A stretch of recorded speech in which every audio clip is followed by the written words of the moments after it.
Saying that 2020 is a bit of a rotten year might just be the biggest understatement ever, but if you're, like me, a Liverpool supporter, then that will have provided some solace from all that's going on. Jurgen's Mad Reds have won the league, following triumphs in the Champions League, Super Cup and Club World Cup, and well, it's pretty great, isn't it? They're the best Liverpool side I've ever seen, thanks to a mixture of big-name signings and shrewd youthful recruitment, but it's also fair to say that the Reds haven't always had a reputation for good transfer business. Unless, you happen to think that Joe Allen was genuinely the Welsh Xavi, or that replacing Xabi Alonso with Alberto Aquilani was a sound idea. The common defect with most teams of the PL era has been that they were often comprised of legitimately world-class players, rubbing shoulders with, well, distinctly not so world-class talents. For every Luis Suarez, there was an Andy Carroll. For every Felipe Coutinho, there was a Fabio Borini, or an Ali Sissoko, or look, you get the picture. I'm Ewan, this is WhatCulture Football, and here are the 10 strangest ever Liverpool signings. Number 10. Craig Bellamy. It's worth mentioning that Craig Bellamy's entry on this list does not refer to his first spell on Merseyside in 2006, during which he enjoyed a brief but successful spell, reaching the Champions League final before being deemed surplus to requirements and moving to West Ham. I'm assuming him coming after John Anarisa with the golf club might have had something to do with that. Bellamy's return to Liverpool in 2011 was a lot more surprising. After all, he had just spent the year on loan at Championship club Cardiff, and while still possessing an eye for goal, injuries had depleted the blistering pace for which he was once known. Still, with King Kenny back at the helm, the Welsh striker didn't think twice about returning to Anfield. The strangeness of a team hoping to contend for the league title signing an aging squad player notwithstanding, Bellamy actually outperformed expectations in many ways. And though he featured predominantly as a squad player, the Welshman proved to be a capable hand when he was called upon before signing permanently for Cardiff at the end of the season. Number 9. Sean Dundee. Though perhaps not a well-known name among younger Liverpool fans, and I'm awkwardly going to have to be one of them, so take the wheel, scriptwriter. Older members of the COP will undoubtedly remember the ill-fated signing of a certain South African for £2 million in 1998, when I was 2. Given the unenviable task of competing with the emerging Michael Owen, German international Karl-Heinz Riedel, and none other than God himself Robbie Fowler for a place in the first team, it's perhaps not surprising that Sean Dundee struggled to make an impact at Anfield. 1 season and 3 substitute appearances without finding the net was not enough to endear Dundee to the Anfield faithful, and the Germany B international was promptly shipped out to VfB Stuttgart at the earliest opportunity. Dundee would later explain that he regretted not taking his opportunity in England seriously enough, though noted that a string of injuries were also to blame for his forgettable spell at the club. Number 8. Joe Cole. Okay, right, honestly, I remember being genuinely excited about Joe Cole's signing for Liverpool. On his day, he was a world-class player. After being tipped by many to be the man that would finally solve England's long-standing lack of a decent left-sided midfielder,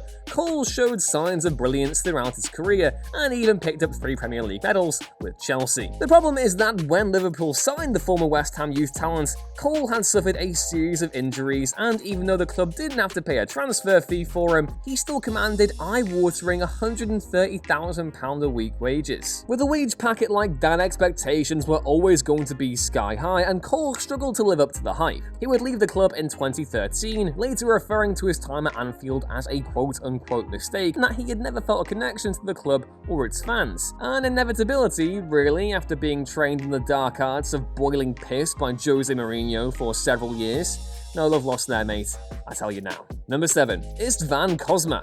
And you thought Sean Dundee would be the most obscure name to feature on this list. A midfielder who had earned cult status in Scotland after impressing during 3 seasons at Dunfermline, Istvan Kozma was recruited by new Reds boss Graham Souness in 1991, as he sought to shake up a then-aging Liverpool squad. Despite finding success north of the border, Kozma was not equipped to deal with the physical nature of the English game, and often found himself on the receiving end of many crunch tackles. which seems a little odd to me, given the Scottish game can be summed up by Taggart explaining "there's been a murder" multiple times in every match. Number 6. Charlie Adam. After a standout season as one of the stars of a struggling Blackpool side that saw him narrowly missing out on winning the PFA Players Player of the Year award, Charlie Adam was legitimately hot property in 2011. Reds boss Kenny Dalglish came calling and Liverpool signed the midfielder for close to £7 million over the summer. Unfortunately, Adam would go on to find out that being the best player in a team that finished second bottom in the Premier League doesn't necessarily translate to becoming one of the top players in a team that was meant to be challenging for the title. However, Adam would enjoy some success during his time at Anfield, as the club went on to win the League Cup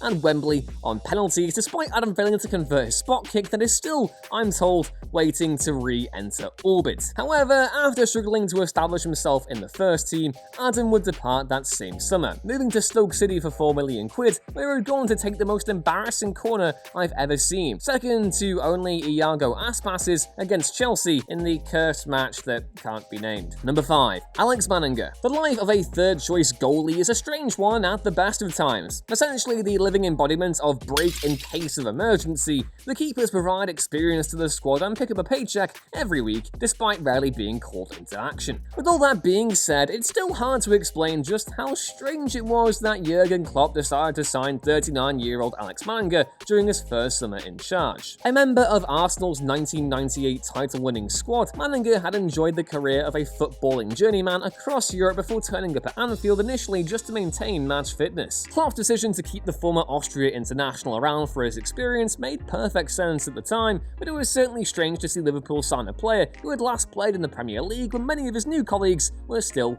in school. Number 4. Rickie Lambert. Oh, Rickie, of all the transfers in this list, it was you who I wanted to work the most. Unlike some of his contemporaries on this list, it's not that Lambert was a bad player. He had a proven goal-scoring record at just about every club he had sent out for previously. Nor did Liverpool pay an extortionate fee for the 33-year-old services at just £4 million. The problem was, if you're attempting to bounce back from the sale of one of your best players, bringing in someone that fans see as a worthy replacement serves as a statement of intent going forward. Unfortunately, but somewhat expectedly, Lambert proved to be no Luis Suarez during his time on Merseyside, managing just 3 goals from 36 appearances in all competitions before being hastily moved on to West Brom the following year. Still though, it was a fairy tale return in at least some ways. Number 3. Steven Corker. Despite the concept of signing an unglamorous defender who had yet to properly establish himself at a big club being seemingly right out of the Roy Hodgson playbook, it was actually current boss Jurgen Klopp who decided to bring Steven Corker in on loan in 2016. Unlike Hodgson though, Klopp decided that the best way to utilise Corker's talents was to play him completely out of position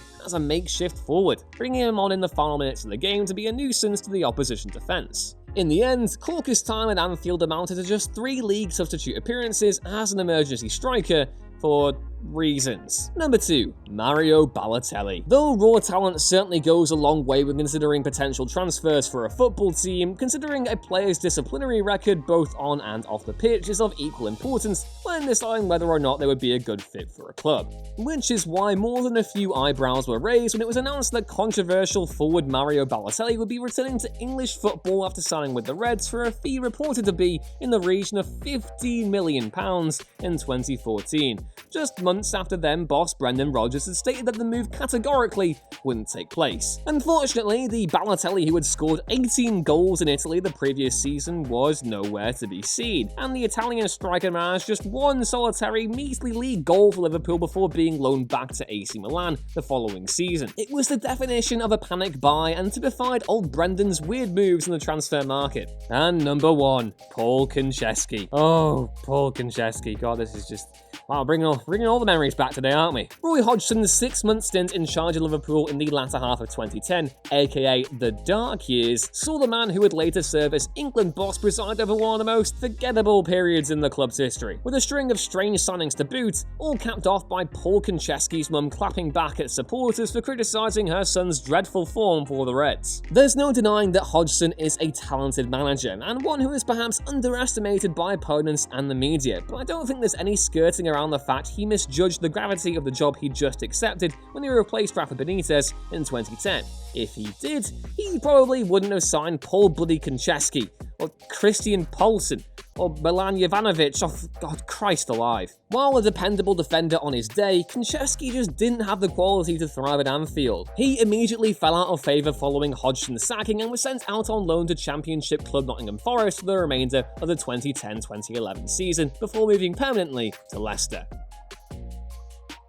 And well, that was our deep, dark trip down memory lane with the 10 strangest ever Liverpool signings. Was there any we missed? Be sure to let us know in the comments below, and please don't forget to like, share and subscribe to WhatCulture Football for more content like this every day. As always, I've been Ewan. You can catch me on Twitter ranting about the Reds at @EwanRuinsThings, and I'll see you next time.